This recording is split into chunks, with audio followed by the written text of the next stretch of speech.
Hello दोस्तों, इस video में मैं फिर आपके लिए लेकर आ चुकी हूँ एक और एयरपोर्ट की डायरेक्ट भर्ती, जो कि आपकी एक गवर्नमेंट जॉब ही है। ठीक है, अभी हाल ही में मैंने आपको एक एयरपोर्ट की डायरेक्ट भर्ती के बारे में बताया था। कल ही मैंने चैनल पर उसका एक वीडियो अपलोड किया है। सिक्योरिटी स्क्रीनर की आपकी वो जॉब रहने वाली थी, वो भी एक डायरेक्ट भर्ती थी। ये भी एक डायरेक्ट भर्ती है, यानी कि कोई एग्ज़ाम आपका यहाँ नहीं रहने वाला है। गवर्नमेंट जॉब है, एयरपोर्ट की आपकी जॉब रहने वाली है। ठीक है, वो भर्ती अलग थी, ये भर्ती अलग है, दोनों ही डायरेक्ट भर्ती है। दोनों ही भर्ती एक ही विभाग से निकाली गई है, यानी कि एक ही डिपार्टमेंट के अंदर आपकी ज्वाइनिंग रहने वाली है। लेकिन आपकी जो पोस्ट है इसमें अलग अलग रहने वाली है। ठीक है, नोटिफिकेशन भी डिपार्टमेंट की तरफ से इनका अलग अलग ही जारी किया गया है।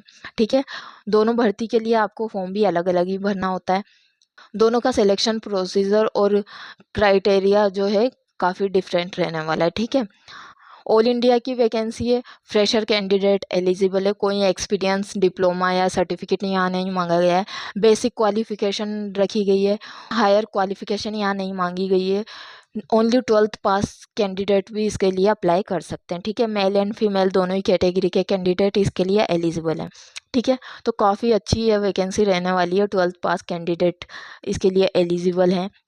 ठीक है, कल जो भर्ती थी सिक्योरिटी स्क्रीनर की, वो जो है ग्रेजुएट लेवल की पोस्ट थी, यानी कि ग्रेजुएट लेवल जो कैंडिडेट्स है वही इसके लिए अप्लाई कर सकते थे। लेकिन आज की जो पोस्ट है, आज की जो भर्ती रहने वाली है आपकी, यह 12वीं पास आपकी भर्ती रहने वाली है। ठीक है, कोई एग्ज़ाम आपका इसमें नहीं होने वाला है, बेहतरीन मौका है। ठीक है, गवर्नमेंट की जॉब है, वो भी एयरपोर्ट के ऊपर, इससे अच्छा क्या होगा। ठीक है, इस वीडियो में मैं इस भर्ती के बारे में आपको कंप्लीट डिटेल्स देने वाली हूँ। फॉर्म आपके इसके कब से स्टार्ट होने वाले हैं, लास्ट डेट आपकी क्या रहने वाली है, इसका detail selection procedure step by step आपको बताने वाली हूँ। साथ ही आपके जो एलिजिबिलिटी क्राइटेरिया है वो यहाँ क्या रहने वाला है, एज लिमिट और एजुकेशन क्वालिफिकेशन के बारे में हम बात करने वाले हैं। एग्जैक्ट सैलरी आपकी यहाँ पे कितनी रहने वाली है, सिलेक्शन होने के बाद आपको सैलरी के अलावा अदर क्या क्या बेनिफिट्स यहाँ देखने को मिलेंगे, जॉब प्रोफाइल आपकी क्या रहने वाली है, जॉब लोकेशन आपकी क्या रहने वाली है, इसके अलावा आपकी पोस्टिंग लोकेशन क्या रहने वाली है, इन सभी के बारे में हम बात करने वाले हैं। ठीक है, इस वीडियो में इसके अलावा फॉर्म कैसे भरने इसके बारे में भी मैं आपको डिटेल में आपको बताने वाली हूँ। तो वीडियो को स्किप मत कीजिएगा। चलो फटाफट से शुरू करते हैं आप अपना वीडियो। दोस्तों, AAICLAS यानी कि airport authority of India cargo logistic and allied services company limited ने यह वैकेंसी निकाली है। ठीक है, AAI यानी कि एयरपोर्ट अथॉरिटी ऑफ इंडिया के अंदर यह आपका डिपार्टमेंट रहने वाला है। ठीक है, AAICLAS AAI यानी एयरपोर्ट अथॉरिटी ऑफ इंडिया की एक सब्सिडरी है, जैसा कि मैंने कल की वीडियो में आपको समझाया था। ठीक है, तो आपकी यह एक गवर्नमेंट जॉब रहने वाली है। Airport authority of India government of India का एक काफ़ी बड़ा डिपार्टमेंट है। ठीक है, तो आपकी गवर्नमेंट जॉब ही है रहने वाली है। ठीक है, तो इसमें आपकी जो है सिक्योरिटी असिस्टेंट की पोस्ट पर, या हम कह सकते हैं असिस्टेंट सिक्योरिटी की पोस्ट पर आपकी यह भर्ती होने वाली है। बात कर लेते हैं इसकी इम्पोर्टेंट डेट्स के बारे में। फॉर्म आपके कब से कब तक भराए जाने वाले हैं। तो दोस्तों, इसके जो फॉर्म है 11 जून से स्टार्ट होने वाले हैं, 2 जुलाई 2026 इसकी लास्ट डेट रखी गई है। ठीक है, सेंट्रल गवर्नमेंट लेवल की आपकी जो है जॉब रहने वाली है। ऑल इंडिया कैंडिडेट्स इसके लिए एलिजिबल है। इंडिया में आप किसी भी स्टेट से बिलोंग करते हो तो आप इसके लिए अप्लाई कर सकते हैं। ठीक है, इसकी जो है डेट मैंने बताया 11 जून से, इसके जो फॉर्म है 11 जून से स्टार्ट होने वाले हैं। ठीक है, जैसा कि मैंने अभी बताया। और जो सिक्योरिटी स्क्रीनर वाली जो पोस्ट है वो भी डायरेक्ट भर्ती है, एयरपोर्ट की और गवर्नमेंट जॉब है, उसके लिए फॉर्म अभी भरे जा रहे हैं। ठीक है, जो मैंने कल बताई थी उसका जो सेपरेट डिटेल वीडियो है मैंने ऑलरेडी चैनल पर अपलोड कर दिया है, आप वहाँ पे आप जाकर देख सकते हैं। देखिए, ये स्क्रीन पर दिख रहा है, ये वीडियो आपको देखने को मिल जाएगा चैनल पर, तो वहाँ से आप उसकी सारी डिटेल्स देख सकते हैं। ठीक है, अब बात कर लेते हैं इसकी एप्लीकेशन फ़ीस के बारे में। तो जनरल OBC वालों के लिए यहाँ पे 500 रुपये फॉर्म फीस के चार्ज किए गए हैं। वहीं SC ST EWS और फीमेल के लिए 100 रुपये फॉर्म फीस यहाँ चार्ज की गई है। ठीक है, तो इसकी फॉर्म फीस भी काफ़ी रीज़नेबल यहाँ पे देखने को आपको मिल जाती है। बात करते हैं एलिजिबिलिटी क्राइटेरिया के बारे में। तो सबसे पहले बात कर लेते हैं एज लिमिट के बारे में, ठीक है। तो 18 से 27 साल की एज लिमिट आपको यहाँ पे देखने को मिल जाती है। 1 जून 2026 तक आपकी एज कैलकुलेट की जाएगी, ठीक है। ओबीसी एसटी एससी वालों को एज में रिलैक्सेशन देखने को मिल जाता है। ओबीसी वालों को 3 साल तक का और एससी एसटी वालों को 5 साल तक का यहाँ रिलैक्सेशन देखने को मिल जाता है। यानी कि ओबीसी वालों की जो है एज लिमिट 18 से 30 साल यहाँ हो जाती है और एससी एसटी वालों की जो एज लिमिट है यहाँ पे 18 से 32 साल तक हो जाती है, ठीक है। अब बात कर लेते हैं एजुकेशन क्वालिफिकेशन के बारे में। तो एजुकेशन क्वालिफिकेशन इसकी काफ़ी बेसिक रहने वाली है। जो भी 12th पास कैंडिडेट हैं, किसी भी बोर्ड से कर रखा हो, ऑल इंडिया में किसी भी यूनिवर्सिटी से आपने 12th पास कर रखी हो, आप इसके लिए एलिजिबल हैं। किसी भी स्ट्रीम से आपने कर रखी हो, आप इसके लिए एलिजिबल हैं, आप अप्लाई कर सकते हैं, ठीक है। यहाँ पे एक क्राइटेरिया जो है रखा गया है। अगर आप जनरल कैटेगरी से हैं या फिर ओबीसी कैटेगरी से हैं तो आपने 12th में कम से कम 60% बना रखी हो, यानी कि आपने 60% मार्क्स के साथ 12th पास कर रखा हो तो आप इसके लिए अप्लाई कर पाएंगे। इससे कम अगर आपके मार्क्स हैं तो आप इसके लिए अप्लाई नहीं कर पाएंगे, ठीक है। वहीं एससी एसटी वाले जो हैं उनको वहीं एससी एसटी वालों ने अगर 55% मार्क्स के साथ 12th पास कर रखी है तो आप इसके लिए एलिजिबल हैं, आप अप्लाई कर सकते हैं, ठीक है। छोटा सा एक क्राइटेरिया यहाँ पे रखा गया है, कोई ज़्यादा हाई लेवल का नहीं है, ठीक है। इसके साथ ही इसमें एक और छोटा सा क्राइटेरिया ऐड किया गया है, ज़्यादा हाई नहीं है, बस एक छोटा सा है, नोटिफिकेशन में दिया गया है। यहाँ पे लिखा हुआ है एबिलिटी टू रीड हिंदी और इंग्लिश, यानी कि आपको जो है हिंदी और इंग्लिश बोलना और समझना आना चाहिए। लेकिन ऐसा नहीं है कि आपको यहाँ पे फ्लुएंट इंग्लिश की ज़रूरत है, बस आपको नॉर्मल जो है थोड़ी बहुत इंग्लिश बोलनी आनी चाहिए। कोई बोले तो आप समझ सको, बस इतनी, और थोड़ा बहुत उसे रिप्लाई कर सको इंग्लिश में, बस इतनी भी अगर आपको आती है तो आप इसके लिए अप्लाई कर सकते हैं, ठीक है। तो थोड़ा सा आपको यहाँ पे ये देखना है कि आपको थोड़ी सी इंग्लिश का यहाँ पे ध्यान रखना होगा, ठीक है। तो ये हो गया आपका एलिजिबिलिटी क्राइटेरिया, ठीक है। अब बात कर लेते हैं जो प्रोफाइल, यानी कि आपको इसमें काम क्या करना होता है, ठीक है।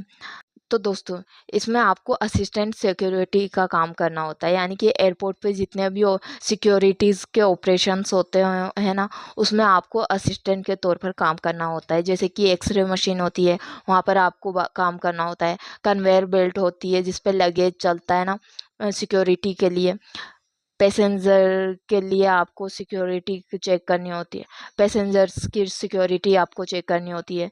तो इस तरह की आपकी ड्यूटी रहती है, यानी कि सिक्योरिटी से रिलेटेड ही आपको काम करने होते हैं, ठीक है। सैलरी की बात कर लेते हैं तो आपको यहाँ पे 3 साल तक की सैलरी देखने को मिलती है। फर्स्ट जो ईयर है आपको उसमें 21,500 रुपये की फिक्स्ड सैलरी देखने को मिलती है, ठीक है। सेकंड साल में आपकी ये इंक्रीज़ हो जाती है और 22,000 रुपये पर मंथ सैलरी आपकी हो जाती है। तीसरे साल में आपकी सैलरी जो है 22,500 रुपये हो जाती है, ठीक है। तो हर साल आपकी सैलरी में 500-500 रुपये इंक्रीज़ यहाँ पे किए गए हैं, ठीक है। 3 साल की सैलरी इसलिए बताई गई है क्योंकि यह आपकी जो है एक कॉन्ट्रैक्ट बेस्ड जॉब रहने वाली है, ठीक है। नोटिफिकेशन में क्लियरली दिया गया है कि 3 साल तक के लिए आपको यहाँ हायर किया जाएगा, ठीक है। लेकिन ऐसा नहीं है कि 3 साल के बाद आपको निकाल दिया जाएगा। जैसे ही आपके 3 साल कंप्लीट होते हैं, आपकी परफॉर्मेंस के बेसिस पर जो है आपका टाइम पीरियड एक्सटेंड किया जा सकता है और आपको हो सकता है परमानेंट भी यहाँ पे जॉब दे दी जाए, ठीक है। टाइम ड्यूरेशन जो है आपका 3 साल तक, 2 साल तक, 5 साल तक, 10 साल तक भी एक्सटेंड किया जा सकता है, ठीक है। कई लोग हैं जो 2020-21 में लगे थे और वो आज भी अपनी जॉब कर रहे हैं, यानी कि उनका जो है टाइम पीरियड एक्सटेंड कर दिया जा चुका है। इसके अलावा कुछ को जो है परमानेंट भी कर दिया गया है, ठीक है। तो इस तरह की आपकी जो है ये जॉब रहने वाली है, इसलिए आपको 3 साल तक की सैलरी दी गई है, ठीक है। तो ये आपकी हो गई सैलरी। बात करते हैं छुट्टियों के बारे में। लीव्स आपको कितनी यहाँ पे मिलने वाली है, तो आपकी एक साल में लगभग 18 लीव्स यहाँ पे देखने को मिल जाती है, ठीक है। 12 हाफ पे लीव रहती है, 9 कैजुअल लीव आपकी 2 रहती है और 2 आपकी RHB जो लीव यहाँ पे रहती है, ठीक है। साथ ही आपको 10,000 रुपये पर एनम का मेडिकल इंश्योरेंस कवर भी दिया जाता है। इसके अलावा आपको अदर अलाउंसेस वगैरह भी देखने को मिल जाते हैं, जैसे कि टीए हो गया, डीए हो गया। तो ये हो गया आपका सैलरी स्ट्रक्चर और लीव्स, ओके। अब बात कर लेते हैं सिलेक्शन प्रोसीजर के बारे में। तो आपका सिलेक्शन प्रोसीजर यहाँ पे क्या रहने वाला है दोस्तों, जैसा कि मैंने आपको अभी बताया, यह एक डायरेक्ट भर्ती आपकी रहने वाली है, यानी कि कोई भी एग्जाम वगैरह आपका यहाँ नहीं होने वाला है। ओनली जो है मेरिट के हिसाब से आपका सिलेक्शन यहाँ पे होने वाला है, ठीक है। जितने भी लोग फॉर्म भरेंगे उन सभी में से कुछ लोगों को मेरिट लिस्ट के हिसाब से सेलेक्ट किया जाएगा और उन्हें इंटरव्यू में और उसके बाद आपको एक इंटरव्यू के लिए बुलाया जाता है, ठीक है। इंटरव्यू क्रैक करने के बाद आपको जो है फाइनल सिलेक्शन मिल जाता है, ठीक। अब देख लेते हैं आपको डॉक्यूमेंट्स कौन कौन से चाहिए रहते हैं। डॉक्यूमेंट्स में आपको जो है 12th की मार्कशीट यहाँ पे ले लेनी है अपनी। अगर आप ओबीसी, एससी या एसटी से हैं या ईडब्ल्यूएस कैटेगरी से बिलोंग करते हैं तो आपको आप अपना कास्ट सर्टिफिकेट या जिसे कैटेगरी सर्टिफिकेट हम कह सकते हैं वो आपको रखना होगा। जनरल वालों को इसकी कोई ज़रूरत नहीं है, लेकिन आप जनरल से हैं और आप ईडब्ल्यूएस कैटेगरी का फ़ायदा उठा रहे हैं तो आपको भी यहाँ पे ईडब्ल्यूएस का जो सर्टिफिकेट है वो यहाँ पे देना होता है, ठीक है। आधार कार्ड यानी कि ओरिजिनल आईडी प्रूफ आपको देना होता है।